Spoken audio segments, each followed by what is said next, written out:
This is 11.3D analytic techniques.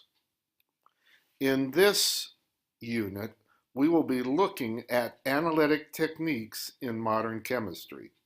We will look at a large number of instruments that do specific tasks.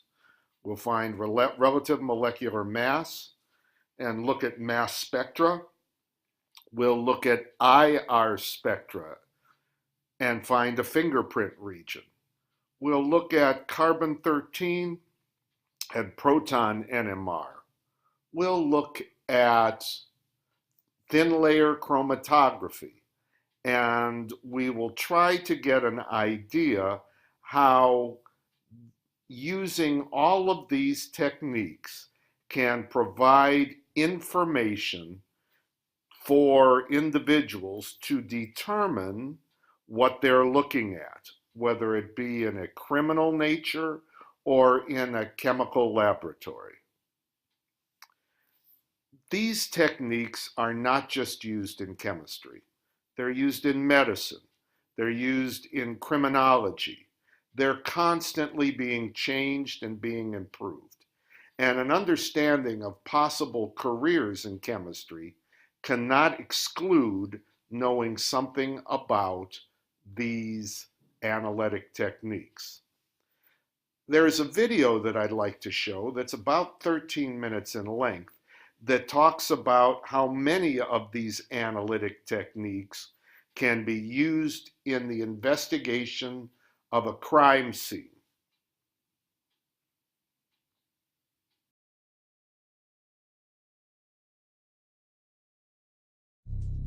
The following program contains details of real murder investigations to demonstrate chemistry and biochemistry techniques used by forensic science.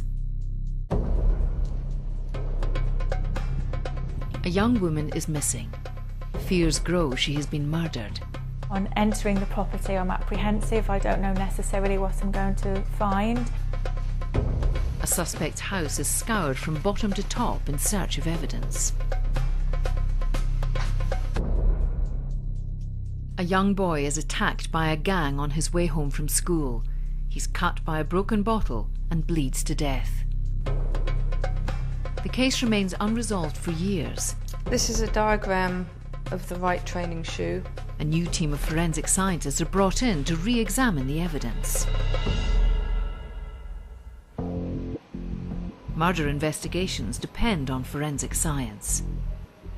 Forensic science depends on chemistry and biochemistry to uncover the facts. Forensic scientists have numerous techniques up their sleeves to identify blood, clothing fibers, body fluids, and DNA. This machine finds needles in haystacks. It can locate one molecule among millions and turn an alibi into a lie, or confirm the cover-up of a murder.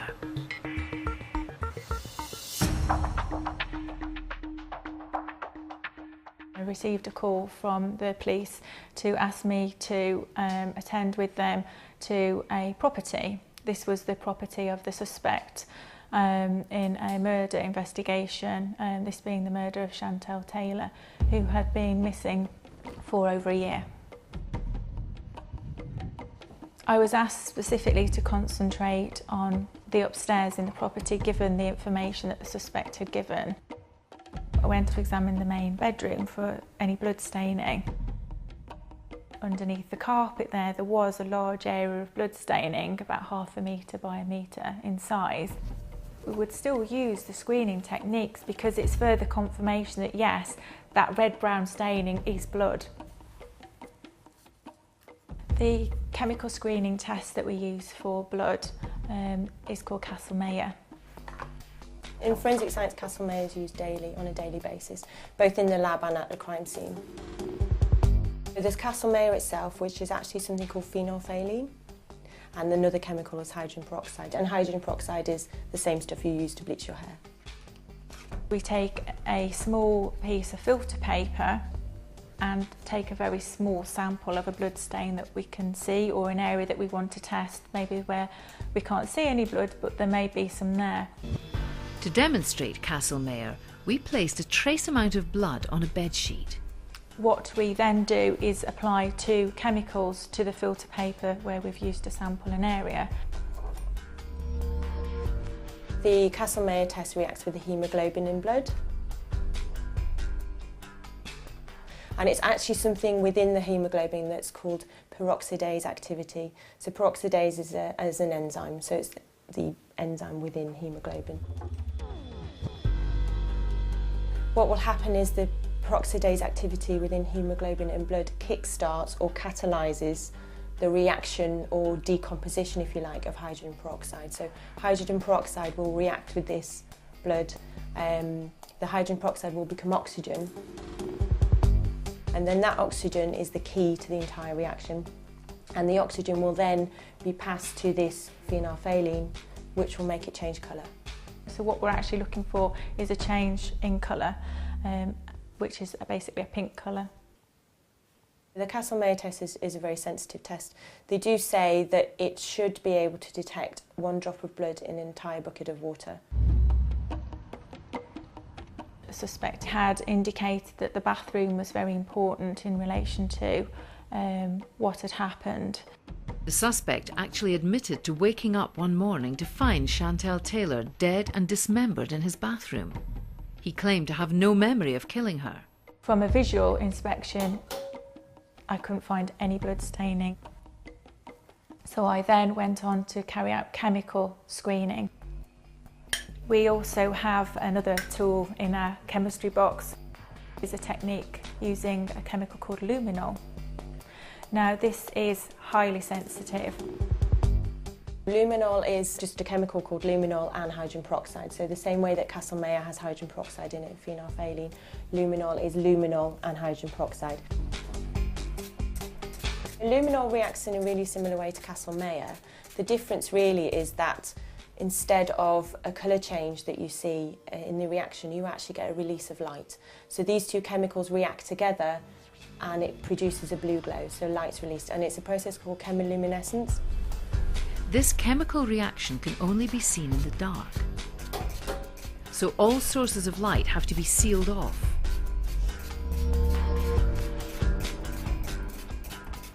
Ordinarily, when 2 chemicals react together, they produce heat, but in this specific reaction, they produce light. Even though we used these highly sensitive tests, we didn't find any blood. The next area of the house to be inspected would lead to forensic science history. The suspect said that he had put Chantal in the loft. My role as a forensic scientist was to examine that loft. I would expect to have found blood in the loft.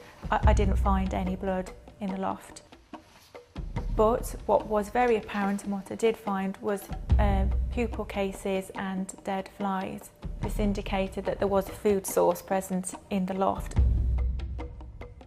We were interested in whether this food source possibly was Chantal Taylor. From the information from the police, I understand that Chantal Taylor took drugs. Could we find support that maybe the maggots had, on passing through the food source, fed on a food source that contained drugs? I'm head of a group called Ecology, which includes entomology, which is related to bugs and maggots and things like that. And she called me and said, gee, we're at a scene, we found these casings. Could you do anything in toxicology? And I said, well, we've never done this before, and in 26 years I'd never heard of it. And I said, but I always like giving anything a go. Giving it a go meant firing up the GCMS to test the fly pupae casings. Gas chromatography, mass spectrometry, or GCMS, it's combining gas chromatography with identification using the mass spectrometer. So the gas chromatography is for a separation technique on its own. However, the identification comes from the mass spectrometer. So by combining the 2 together, you have a really useful instrument in forensics, in chemistry, in science in general. So we stuck these, there were 4 or 5 of these little casings, and into methanol, which is a solvent, and put it in the fridge for a week. Methanol was used to dissolve any chemicals out of the fly casings.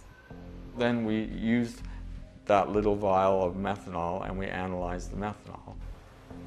When you place your sample in the autosampler, it injects your sample into the gas chromatograph. The injection process is automated to ensure uniformity. The injected liquid is vaporized in an oven and converted to a gas.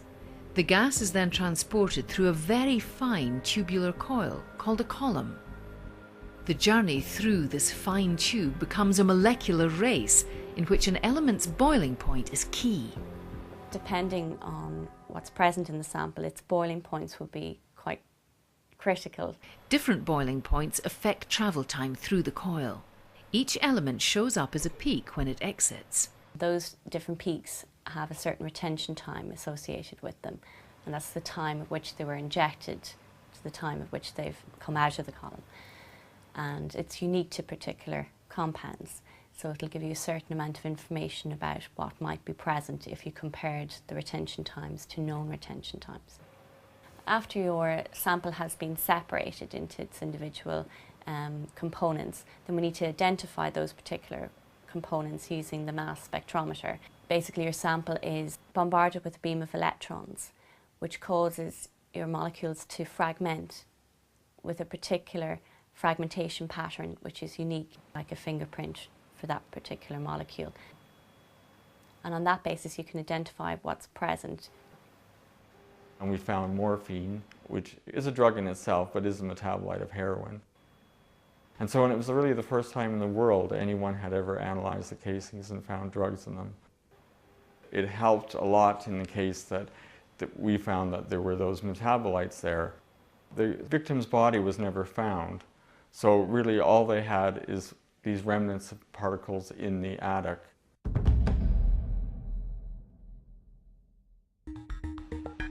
Sometimes investigations and courts fail to resolve a major case, and forensic scientists take a second look.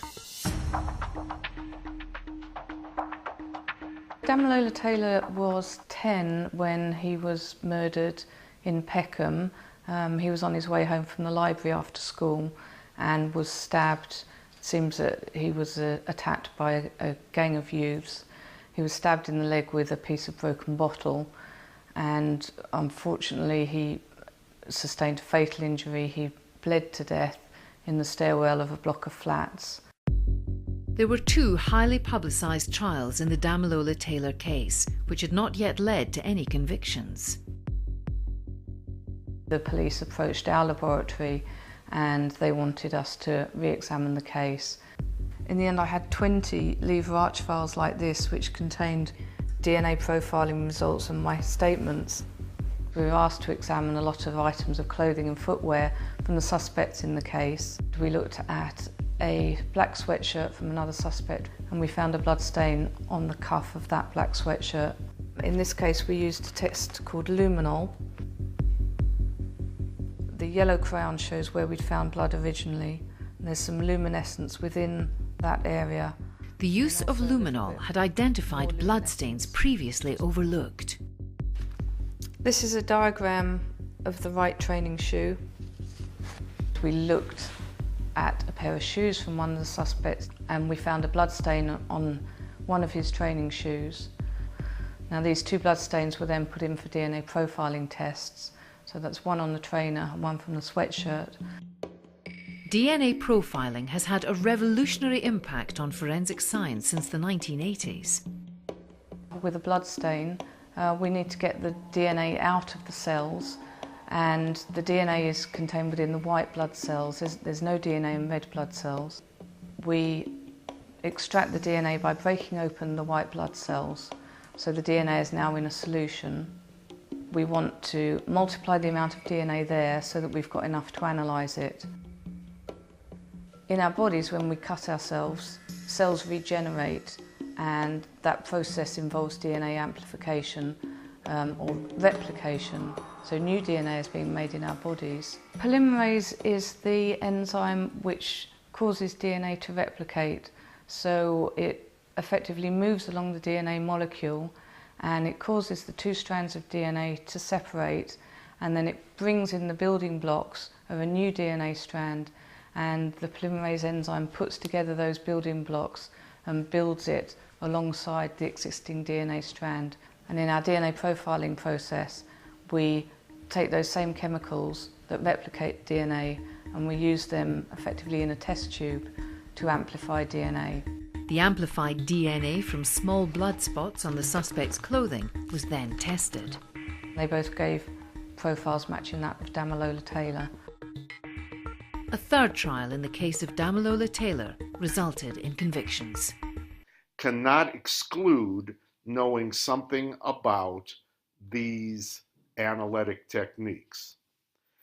There is a video that I'd like to show that's about 13 minutes in length that talks about how many of these analytic techniques can be used in the investigation of a crime scene. I hope through the video you just watched that you got an idea of how these analytical tools can be used.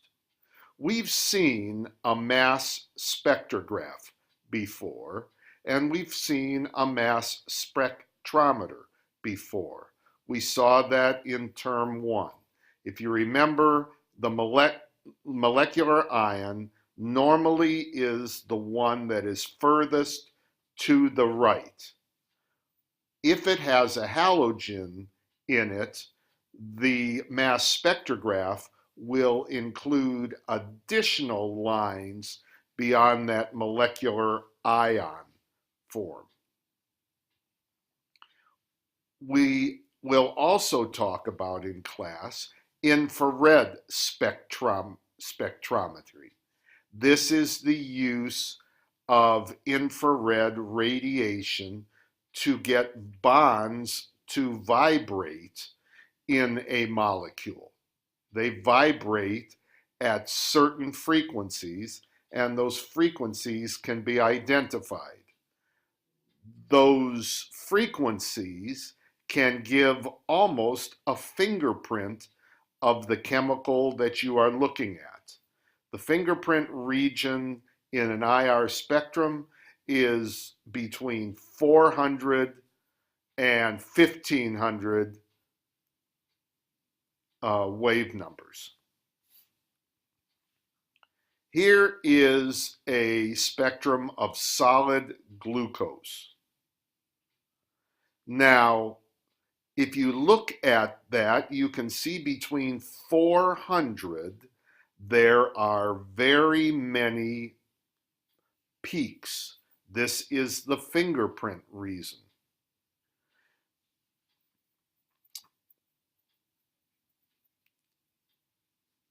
In the question, it states why it is possible to suggest that in the solid state, very few molecules have the structure shown. Let us think about what an infrared radiation machine or infrared radiation does. It excites the bonds between the carbon or whatever is making up the molecule. Is there a difference if it is in the gas, liquid, or solid state? The answer to that question is yes.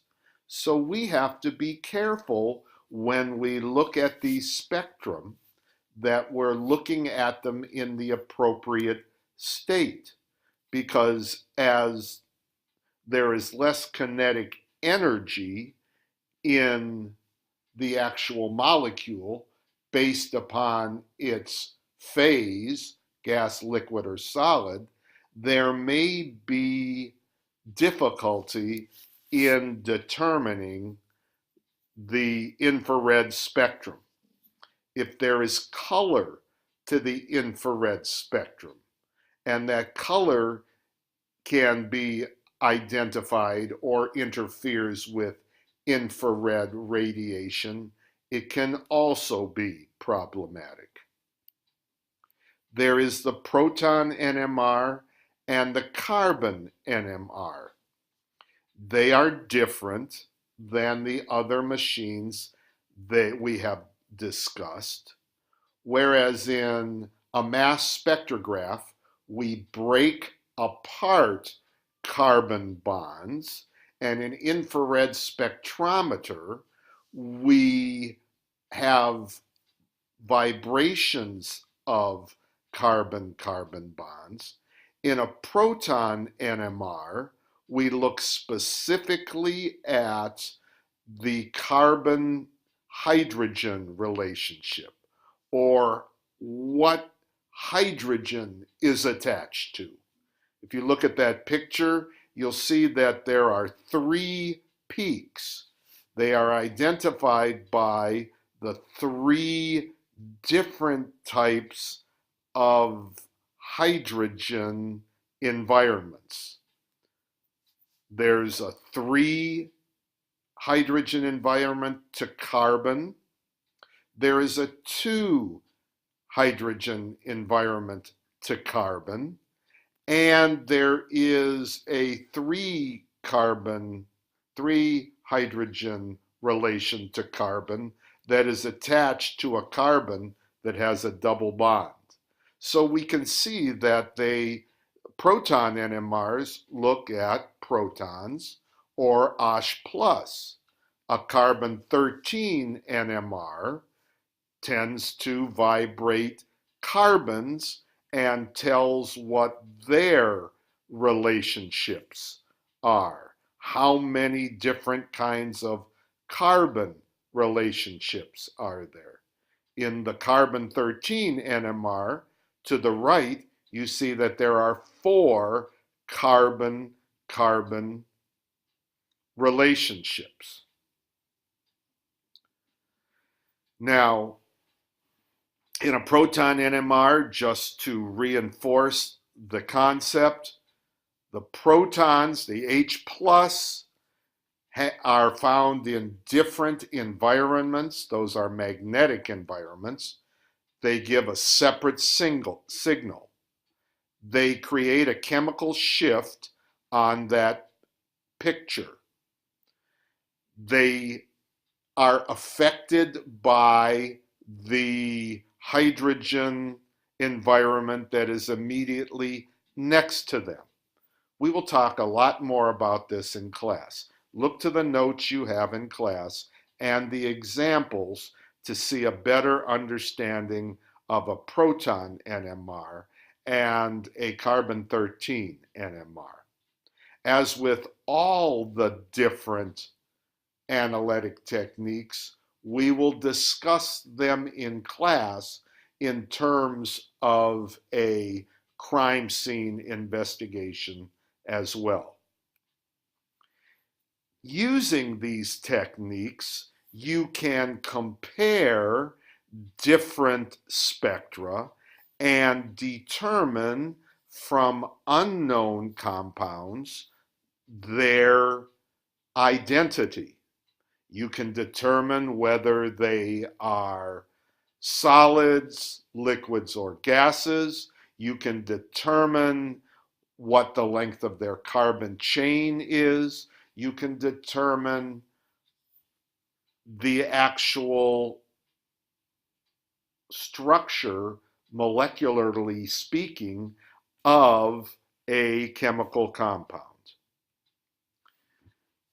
For your things to start your understanding, we'd ask you to choose one analytic technique and how you might use this technique if you were analyzing information from an automobile accident. You would describe the process that a nuclear magnetic resonance, an NMR machine, does.